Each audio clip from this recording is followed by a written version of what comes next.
నేను 'ఖుషి' సినిమా చేస్తున్నప్పుడు అప్పుడే లండన్ ఈ ఫిల్మ్ మేకింగ్ కోర్స్ చేసి మన డైరెక్షన్‌లో ఇన్‌స్టిట్యూట్ అంతేనా డైరెక్షన్ కదా! ఫిల్మ్ మేకింగ్ కోర్స్ చేసి అప్పుడే గ్రాడ్యుయేట్ అయ్యి వచ్చి అప్పటి నుంచి ఉన్నప్పుడు బట్ యాక్చువల్ తనతో మాట్లాడుతుంటే మోస్ట్ సెన్సిబుల్ డైరెక్టర్ అనిపించారు.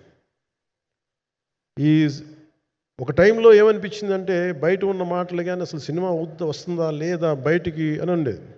కానీ మాకు ఎప్పటికప్పుడు నీరసం పడిపోయినప్పుడల్లా నాకు నీరసం వచ్చేసేది. సినిమా అవుద్దా అవ్వదా అనుకున్నప్పుడల్లా దీనికి ప్రాణవాయువునిచ్చిన వ్యక్తి కీరవాణి గారు. ప్రతిసారి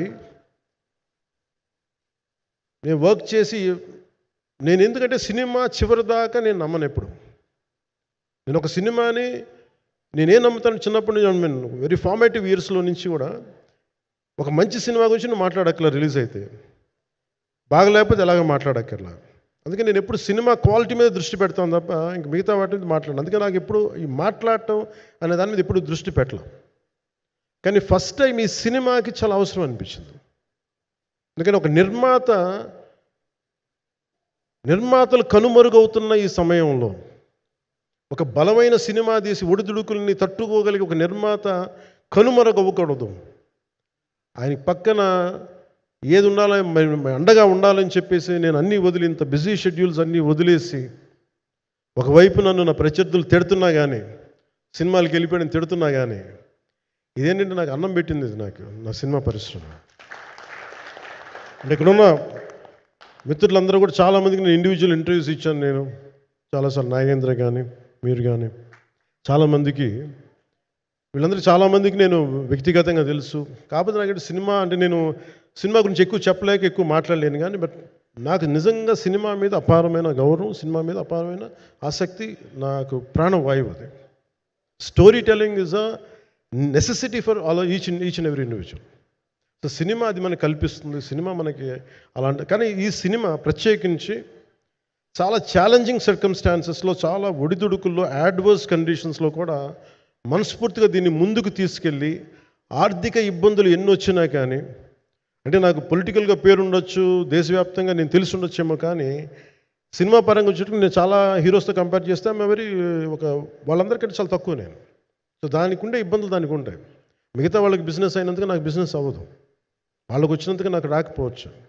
ఎందుకంటే నా దృష్టి నా కాంపిటేటివ్నెస్ ఎప్పుడు నేను సినిమాల మీద పెట్టలేదు. నేను ఇప్పుడు సొసైటీ పొలిటికల్ ప్రాసెస్ పెట్టాను కానీ ఎప్పుడు సినిమా మీద నేను ఎంత ఉండాలనేది నేను ఎప్పుడు పెట్టలేదు. నేను ఎప్పుడు చాలాసార్లు మన నాగేంద్ర కానీ మిగతా మన సూపర్ హిట్ మన కీర్తిశేషులు బిఆర్ రాజు గారు చనిపోయారు, ఆయనకి ఇంటర్వ్యూస్లో కూడా ఉంటుంది. ఈ చిత్ర పరిశ్రమ చాలామంది హీరోస్ ఉంటారు, వాళ్ళలో నేను వన్ ఆఫ్ ది హీరో అంతే. నాది ఒక సంవత్సరంలో ఒక ఫ్రైడే ఒక థర్స్డే రిలీజ్ అవుతుంది అంతకుమించి తప్ప ఇది అందరి పరిశ్రమ అందరూ రావాలి అలాంటిది నేను కోరుకునేవాడిని నేను.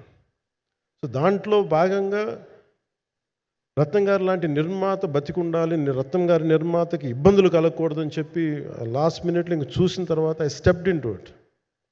నేను భుజాల మీదకి తీసుకున్నాను ఇది. క్లైమాక్స్ని ఎలా భుజాల మీదకి అంటే ఎందుకంటే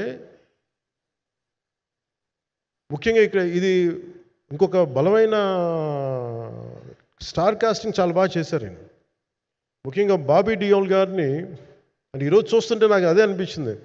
ఈరోజు మన ప్రెస్ మీట్ కూడా నేను వచ్చాను. అందరూ ఎంత బిజీగా ఉన్నారని కొన్ని రాత్రుల నుంచి నిద్రలేదు. మన మనోజ్ పరమహంస గారికి కానీ, రత్నం గారికి కానీ, జ్యోతి గారికి కానీ పాపం ఈ సినిమా ప్రమోషన్ సింగిల్ హ్యాండెడ్గా పాపం నిధి అగర్వాల్ భుజాల మీద వేసుకొని నాకే బాధ అనిపించింది. పాపం ఒక అమ్మాయి తన కెరీర్ తను చూసుకోవాల్సిన అమ్మాయి కూర్చోబెట్టి నాకే సిగ్గు అనిపించింది. I have to truly appreciate you. అంటే చాలా పాపం అవన్నీ వెళ్తూ ఉంటే నాకు ఇదేంటి సినిమాని అనాథలా వదిలేశారండి అనుకొచ్చింది. సో నాకేమనిపించింది, ఈ సినిమాకి ఎవరు అనాథలా వదలలేదు, నేను ఉన్నానని చెప్పడానికి వచ్చాను ఈ రోజున.